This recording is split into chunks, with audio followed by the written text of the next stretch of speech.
Salut la gang! On se présente Marc le capitaine et Annie l'admirale. En août 2019, on quittait Saint-Paul-de-l'Île-aux-Noix pour se rendre aux Bahamas avec notre voilier Cramina 2, un Hunter de 27 pieds. Alors, suivez notre aventure!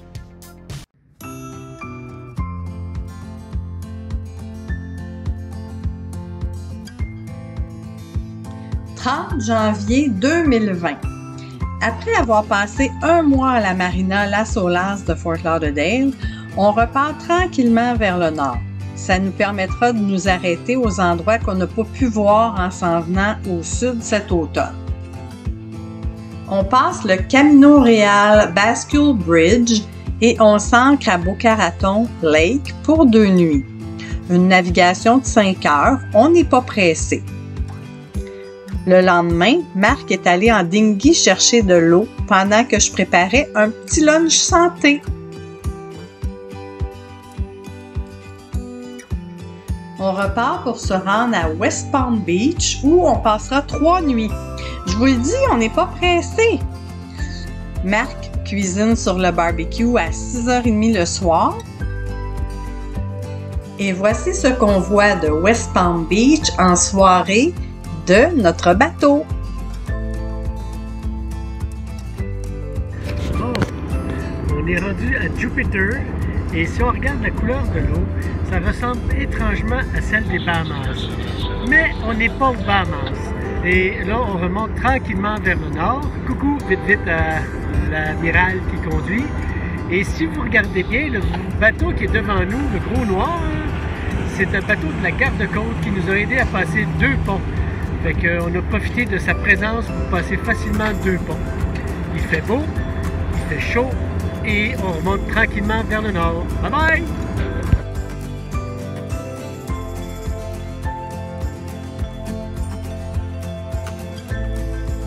On se rend à Manatee Pocket pour 1 nuit, puis Vero Beach pour 4 nuits.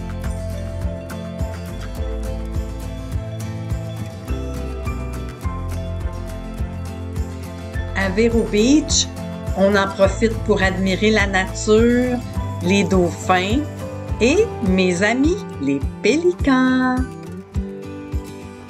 On reprend la navigation jusqu'à Ogali. Il y a un quai pour les dinghies, ça fait qu'on en profite pour visiter un peu.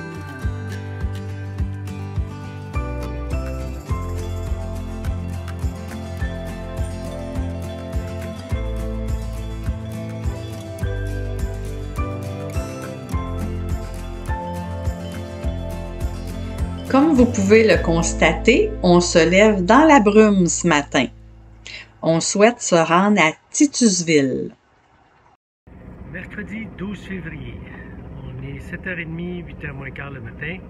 Et c'est pas mal ça qu'il y a. Il y a comme de la brume. On voit un petit peu où on a quitté de là derrière. Et on continue ici. On a une visibilité d'à peu près 3/4 de mille à 1 mille. On roule tranquillement, fait que c'est ça. Salut!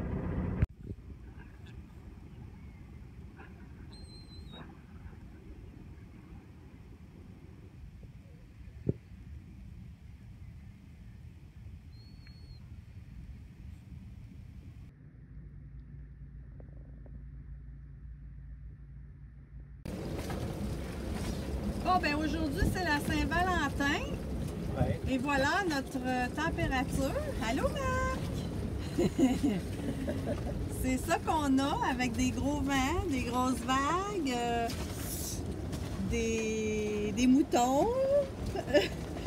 Et puis on brasse, mais qu'est-ce que tu veux? C'est ça qui est ça. On va rester assis puis on va attendre que ça passe. Salut! J'essaie de prendre des photos de pélicans sur la route vers Daytona Beach. Je pense que je vais avoir besoin de prendre un cours.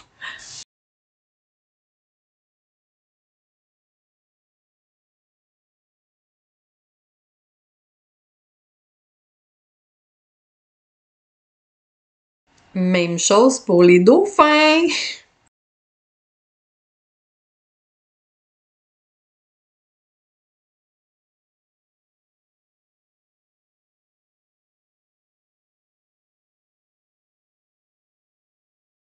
Le soir, on va manger un fish and chip dans un Irish pub.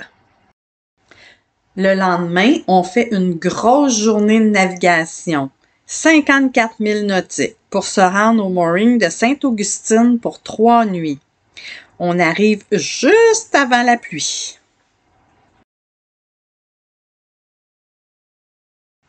Sainte-Augustine, c'est une belle ville. Il fait beau et chaud. On va se promener en ville, prendre un petit drink et Marc va chez le barbier. C'est spécial comme endroit quand même.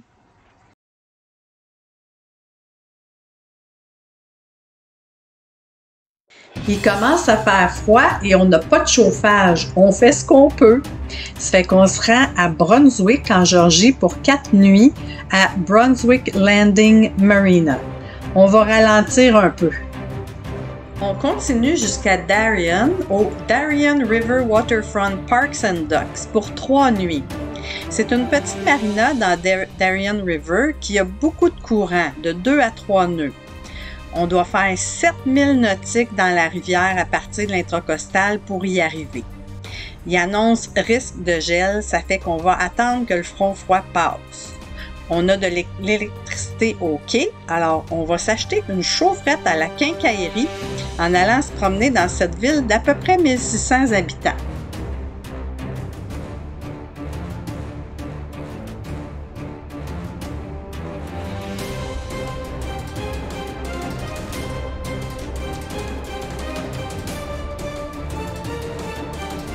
« 1er mars 2020, on repart de Darien jusqu'à un ancrage dans un canal juste à côté de l'intracostal. C'est un canal qui sépare Ossabaw Island de la terre ferme de la Georgie. On retourne à une marina à Hilton Head. Ça s'appelle Skull Creek Marina. Ici aussi, il faut faire attention au courant. On a eu un peu de misère à s'accoster. On retourne aussi à Beaufort, au mooring, en Caroline du Sud, pour 4 jours parce qu'il fait pas froid, il fait fret. Puis, un ancrage à Parrot Creek et on est retourné au St. John's Yacht Harbor à Charleston. Ensuite, à l'ancrage à Minim Creek, puis à Osprey Marina à Myrtle Beach. La chaleur est de retour, mais on commence à entendre parler qu'il y a un problème de santé important. 12 mars 2020, on continue notre route vers St. James Marina à Oak Island, en Caroline du Nord.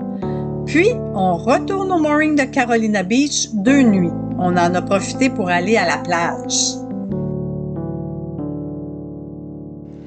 On reprend la navigation pour se rendre à l'ancrage de Milehammock Bay et le lendemain, on se rend à la marina Morehead City Transient Docks.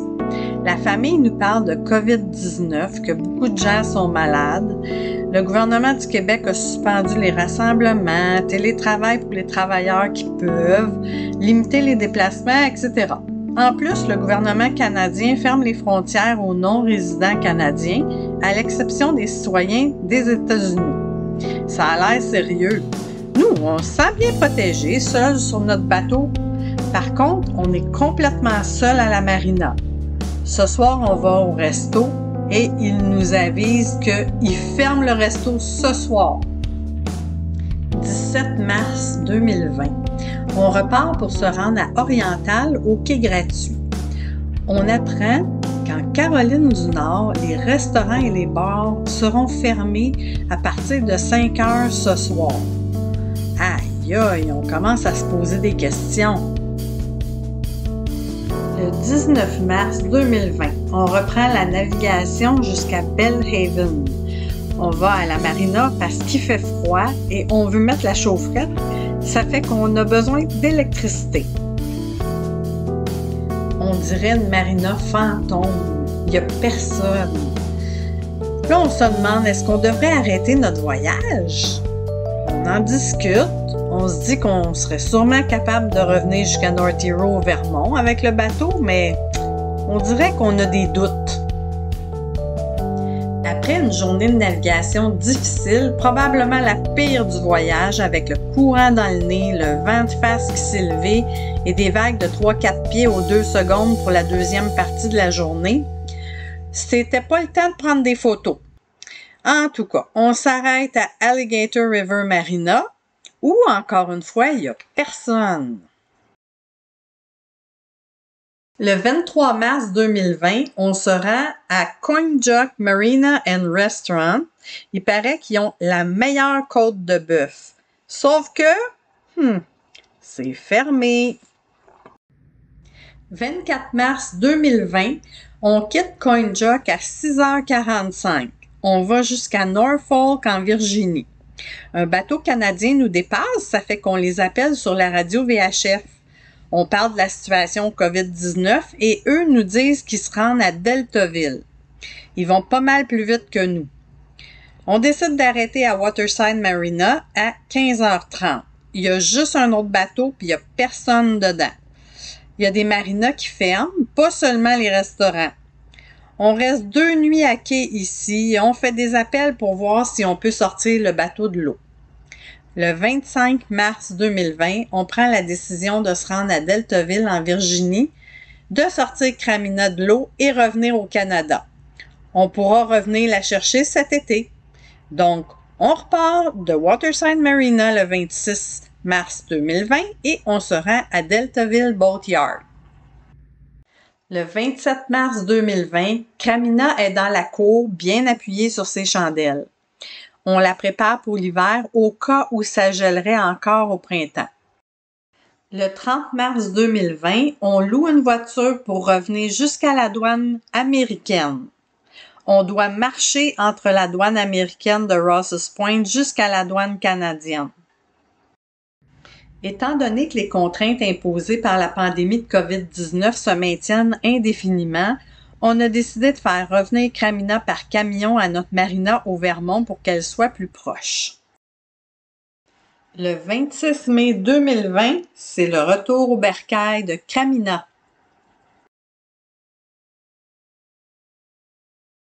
Dans le prochain épisode, vous allez savoir ce qui s'est passé entre l'été 2020 et le printemps 2023. Manquez pas ça!